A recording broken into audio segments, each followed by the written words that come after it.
को सकुशल संपन्न करने वाले हमारे इस मंदिर के प्रधान पुजारी के रूप में श्री केदार पावन जी थे और जिसको उन्होंने प्रूव किया है। मैं इस मंच से आज चाहती हूँ उनका भी सम्मान श्री केदार पावन जी को क्या आप लगाए। श्री केदार पावन जी आपको महोदय से फोटो खींच लियो ना। सम्मानित हो इस 1 वर्ष के काल को पूर्ण करने के लिए सफलतापूर्वक।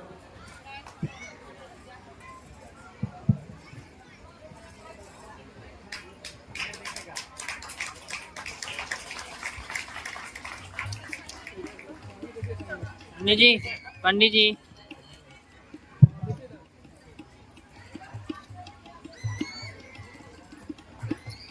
एक और सम्मान के लिए मैं मंच पर सागर आमंत्रित करता हूँ श्री धर्मराज जी को।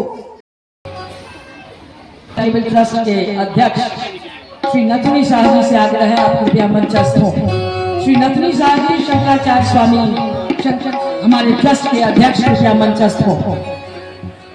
ये वैदिक अर्थ नीति है, लेकिन इस वैदिक ज्ञान विज्ञान पर, इस वैदिक दर्शन पर कुठाराघात करने की निरंतर कोशिश हो रही है, वह चिंता का विषय है। और मैं विस्तार से राजनीतिक बिंदुओं पर नहीं बोलना चाहता, लेकिन उनको इग्नोर करना उचित नहीं है। इसलिए अभी जो ताजे परिणाम आए हैं क्या संकेत कर रहे हैं?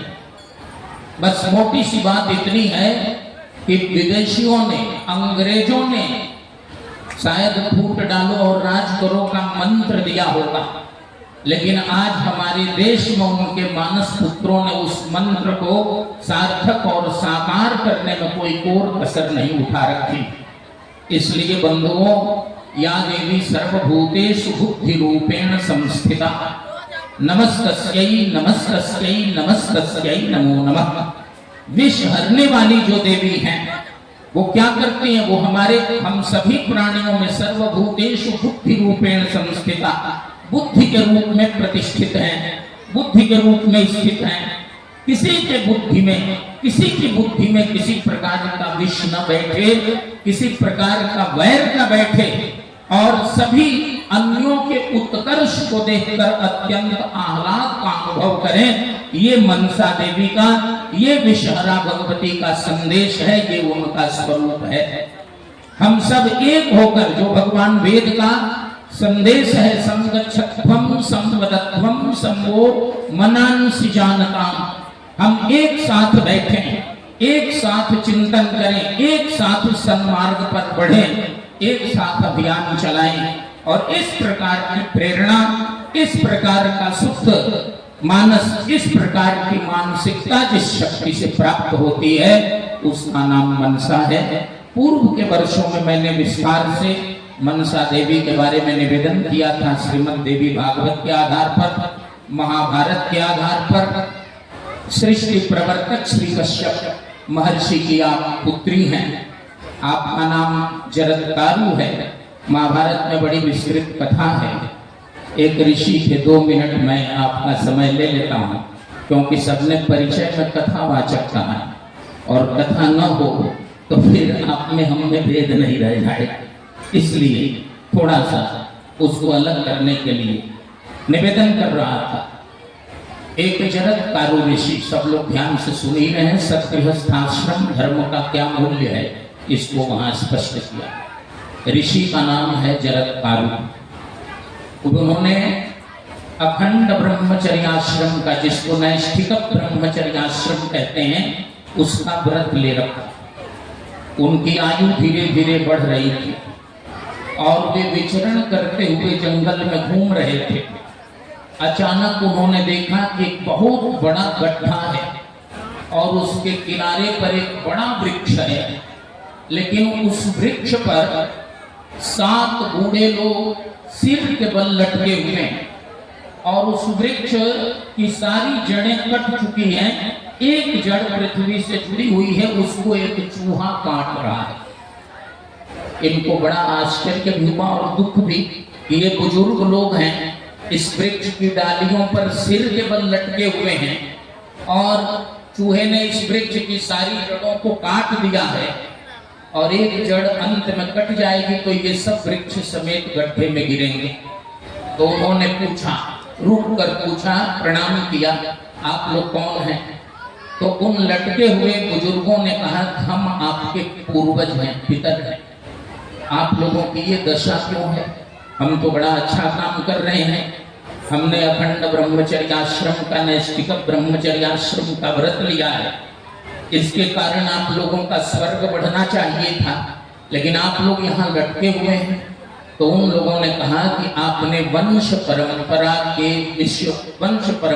के वृक्ष को बंद कर दिया है और इसके कारण अब हमारे कुल में हव्य तप्य देने वाला कोई नहीं रहे।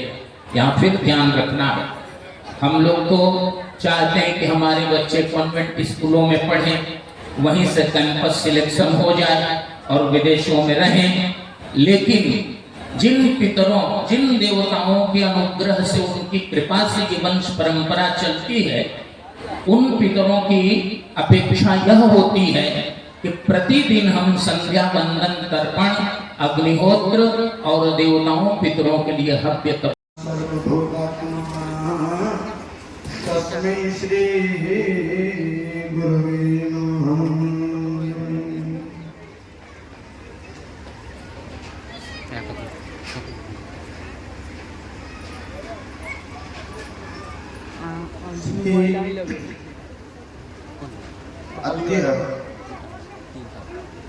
अत्रत्य सन्निवेदानां सर्वेषां जनानां आबालवृद्धवनितानां स्वस्य काम्य कर्म फलप्राप्तये श्री श्री मनसा विद्यापीठोपरि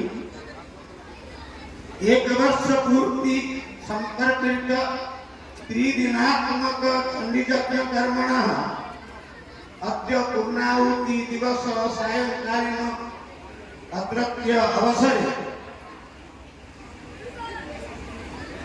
दरभंगा संस्कृत विश्वविद्यालयस्य कुलपति महोदयानां तत्संलग्नानां तद्दम्पत्योः एवं जयशंकर मिश्रा जी, डॉक्टर जयशंकर मिश्रा जी, एक समिति हमारा सर्वेशा दिग्दर्शकः ए परिवेशानां उत्तरोत्तरं वर्धयितुं सततं चेष्टितवन्तः अस्माकं विधायक श्री राम महोदय सर्वेषां अत्रत्य उपस्थितानां मीडिया बन्धुगणाः ये अनुष्ठानस्य सर्वेषां प्रमुख अध्यक्ष प्रतिष्ठाता सचिव सर्वेषां महती योगदानेन एतत् अनुष्ठानं प्रतिष्ठितं। मया तत् श्रुतं, मया अहूतः एकवर्ष प्राक् एतत् मन्दिरं प्राणप्रतिष्ठा कर्तुम् एतत् सन्निहितेन जगद्गुरु शंकराचार्य गोवर्धन पीठाधीश परम गुरु श्री श्री निष्ठानंद सरस्वती महाभाग तस्य जन्मस्थान अत्रत्य एकोपि तस्य जन्मस्थान एतत् श्रुत्वा मया अपनी बात नहीं कहा। ये अनुष्ठानं मां सती मैया का प्रसादेन यस्य मानसिकं आसीत् मया व्यक्तयित्वा मया श्रुतं तत् एतत् प्रतिष्ठा तद्भवतु। मया भाषया सर्वेषां बोध्यं मैं हिंदी में बोल रहा हूँ। मेरा तो तबियत अच्छा नहीं था, पहले मेरा कंठा पड़ गया, मेरा सहानुभूति के द्वारा और व्यक्त करना मुश्किल हुआ। अभी नहीं तो थोड़ा आप सुस्त हूँ। ये अनुष्ठान को जब मुझे प्रतिष्ठा करने के लिए बुलाया, मैं देखा जगत गुरु जी ने बोले प्रतिष्ठा की ये यहाँ पर जो नित्यादायी का पूजा करेंगे वो एक ब्राह्मण होना चाहिए। मुझे जब प्रतिष्ठा का सब बुला करके मेरे साथ एक लड़का आया था, मैं तो उसको इसमें रख दिया और भी स्थापित हो गया। यहाँ पर मैं सोचा था एक साल के तरह प्राण प्रतिष्ठा से वार्षिकोत्सव जो उत्सव होता है, ये सब उत्सव सटीक रूप से कैसे निर्वाह होगा ये मुझे नहीं मिला। जब वार्षिकोत्सव आया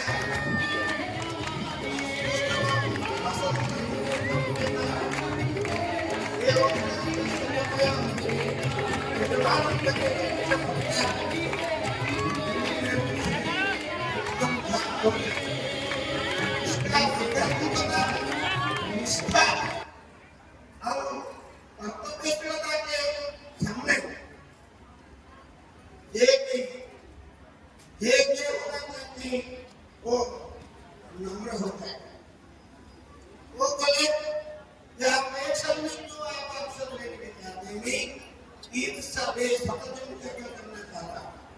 मैं सोचा था ये साल में सतजन बात करते थे। आलोचना हुआ कितने खर्चा होगा, सतजन करने से लगभग 3 लाख खर्चा होगा। नहीं मैं एक साल में एक सब नहीं है, एक क्रिया है। 1 साल में एक सतजन का संपूर्ण होगा ना, 3 साल तक नहीं सतजन का होगा। आपको निर्वाह करें उसके जो बंधन में नहीं हो गया। इसलिए एक अनुष्ठान में ऐसे जो चल रहा है, मैं देखा स्थानीय जनसाधारण उसको सहज प्रक्रिया ज्यादा शुरू करने से नहीं विनती कर रहा हूँ।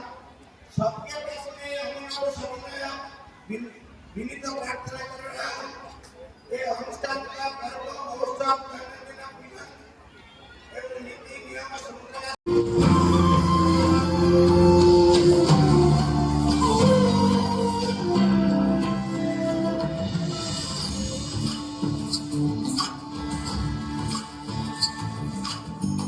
चंद्रचूड शिव शंकर पार्वती रमण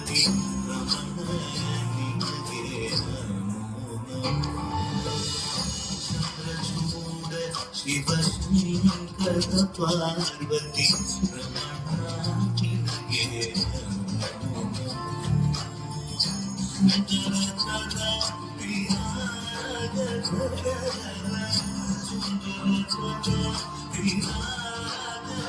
रमण